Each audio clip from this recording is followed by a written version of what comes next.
বিসমিল্লাহির রহমানির রহিম। বন্দর সুইটস অ্যান্ড মিষ্টান্ন ভান্ডার। সম্মানিত সুধীবৃন্দ, বন্দর সুইটস অ্যান্ড মিষ্টান্ন ভান্ডারের পক্ষ থেকে আপনাদের সবাইকে জানাচ্ছি আন্তরিক প্রীতি, শুভেচ্ছা ও অভিনন্দন, সেই সাথে সাদর আমন্ত্রণ।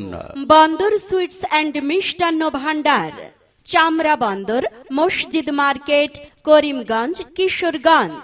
বন্দর সুইটস অ্যান্ড মিষ্টান্ন ভান্ডার মনোরম, সুন্দর, নিরিবিলি পরিবেশে। এখানে আপনারা পাবেন উন্নত মানের খাঁটি দুধের তৈরি মিষ্টি, হ্যাঁ, অবাক করার স্বাদের স্পেশাল রসগোল্লা। আরো পাবেন চমচম। আর শুনছো? বলো, কি বলবে? আরে আমাদের তো প্রচুর মিষ্টি চাই, অনুষ্ঠান না। হ্যাঁ। কোথায় যে যাই, ভালো মিষ্টি চাই আমার। আরে চলো যাই বন্দর সুইটস অ্যান্ড মিষ্টি